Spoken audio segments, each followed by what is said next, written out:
Video games have been around for about 50 years. Over that time, we've seen all types of video games. However, we are interested in the bloodiest video games that have ever been produced. Do you have a game in mind that will make it to the list? What is the bloodiest video game ever? How bloody is it? Keep watching to get the answers to these questions. Without much ado, let's dive right in. Number 10 on this list is God of War 3 2010. The third and final installment of the gore-drenched God of War trilogy for the PlayStation 3 saw Kratos resume his deadly crusade against the Greek gods. The third game upped the ante, with more dramatic decapitations, impalements, and limb removal sequences, as well as large amounts of bloody gore, compared to the first two installments' moderate levels of brutality. The intensity of Kratos' rage in this third game led many players to believe that the protagonist had changed from a vengeance-mad warrior to a crazed god killer. Next on the list is Dead Space 2008. What do you do if you're an engineer instead of a soldier and you're stranded on a mining ship with hordes of space monsters? Adapt your methods of survival to suit the situation. Utilizing a torch, rotary saw, plasma cutter, and other mining-related implements, Dead Space asks you to dismember creatures in order to kill them. In this sci-fi survival horror game, you play against human corpses that have been revived by an alien virus. When you shoot a bad guy with a machine gun, it bursts open like a lacerated artery. The game's creator, Visceral Games, uses every opportunity to splatter you with blood. However, there are some bidirectional acts of aggression. You run the risk of having your character mauled, bit, decapitated, impaled, ripped in two, or eaten if you make the wrong move. We now move to number 8, which is Grand Theft Auto 3 2001. Before GTA 3, the Grand Theft Auto series explored the criminal underworld, but those 2D top-down games couldn't depict the filth and decadence as well as this groundbreaking polygonal behemoth. The first game in the series to have a completely immersive 3D world was GTA 3. Players took on the role of a criminal seeking vengeance against his ex-girlfriend after she betrayed him during a bank heist. The outcome? Gamers delved deep into the underworld, where stealing cars, beating hookers, which you can do after having sex with them if you want to get your money back, and killing police officers are the norm, along with the capacity to wreak havoc on a large scale. Naturally, this made GTA 3 the subject of discussion over the violence in video games and spurred Walmart to enact a rule requiring evidence of age for those wishing to acquire M-rated games. Number 7 is Bulletstorm 2011. The fittingly called Bulletstorm by Epic Games and People Can Fly is one of many violent video games, but very few enjoy the bloodshed as much. Headshots and groin shots, as well as even more inventive kills using both weapons and objects in the environment, give you points in Bulletstorm. These points are then spent to enhance your arsenal. Up next at number 6 is Soldier of Fortune 2000. Soldier of Fortune, one of the most brutal video games ever made, stunned the gaming community around the turn of the century. The first-person shooter had a plot about a merc's mission to stop terrorists from using stolen nuclear weapons against the globe, and used Raven Software's Ghoul damage engine. Character models are divided into 26 separate gore zones by this engine. In other words, foes can be blown to bits by gunfire. The violence in Soldier of Fortune was so extreme that the game was listed on the Federal Department for Media's list of media that's harmful to children in Germany. The bloodshed continued in the Soldier of Fortune Double Helix sequel from 2002. And next at number 5 is Call of Duty Modern Warfare 2 2009. Call of Duty Modern Warfare 2 by Infinity Ward put players in the driver's seat of a civilian massacre to simulate the horrors of combat. Violence is nothing new for the Call of Duty series, but this installment stands out due to the No Russian level, in which the player assumes control of an undercover CIA operative who teams up with a bunch of Russian terrorists to carry out an airport massacre. Although players aren't required to murder any innocent people, they must follow the terrorists as they carry out the horrible act that causes bystanders to scream and flee in fear as they're being mowed down.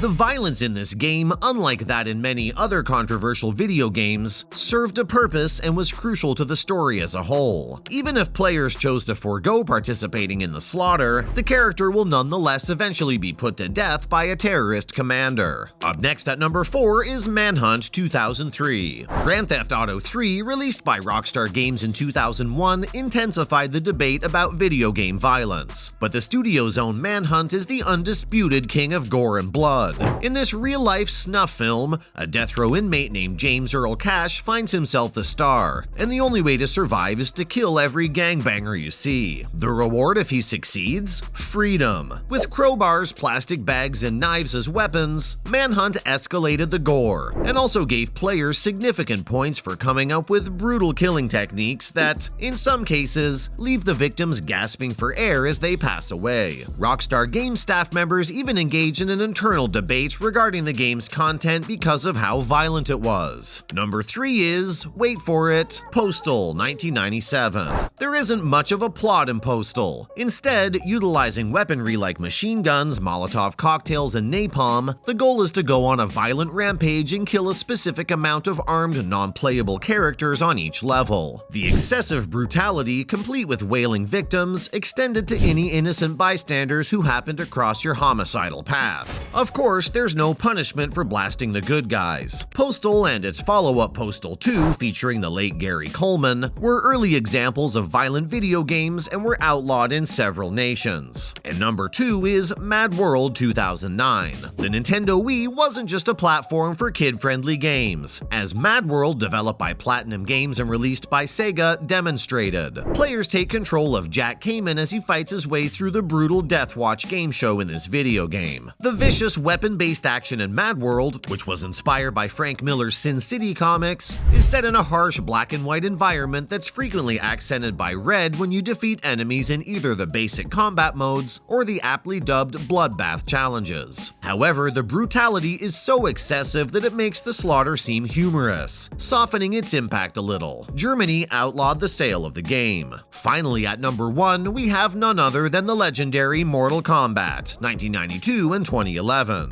Mortal Kombat by Midway Games was incredibly brutal, bloody, and violent. It devoured quarters in arcades, sold a ton of cartridges for home consoles, and even sparked a congressional hearing that resulted in the creation of the ESRB. That is how graphic the game was. Characters in Mortal Kombat can be decapitated, immolated, eviscerated, electrocuted, and other gruesome finishing moves known as fatalities. Additionally, it's the reason "finish him" became a common term. However, the 2011 Mortal Kombat reboot by NetherRealm Studios included even more brutality. It had fatalities that tore groins out and brand new X-ray moves that let you rip muscle, fracture bone, and obliterate your internal organs. And that was so much fun. In related news, Sony increases PS5 price everywhere except in the US. Sony is raising the price of the PS5 console across the board, with the US being the only major market to maintain the current price. While the US maintains its $500 price point and $400 for the digital edition, consumers in Europe, Japan, China, Australia, Canada, Mexico, and the UK will all see a price increase for the PS5, albeit to varying degrees. The price rise, which was effective as of August 25th, amounts to between $35 and $50 depending on the market, except in Japan. Jim Ryan, president of Sony Interactive Entertainment, explaining why the increase was required in a post on the PlayStation.blog, said, "High global inflation rates as well as adverse currency trends impacting consumers and creating pressure on many industries." He continues by saying that since the console is still very difficult to find in stock anywhere, Sony's top goal is to keep trying to expand supply. The price increase occurs just a few days after Sony revealed a new DualSense Edge controller and set the release date of PlayStation VR 2 for the beginning of 2023. Both of those PS5 items appear likely to be impacted by inflation and currency changes as well, which could result in cheaper pricing in the US than elsewhere. Naturally, everyone's now left to question whether Microsoft will ultimately decide to raise the price of the Xbox Series X and Series S in the coming weeks. We've now come to the end of this video. Do you agree with the list? If you don't, we would love to see your list in the comment section.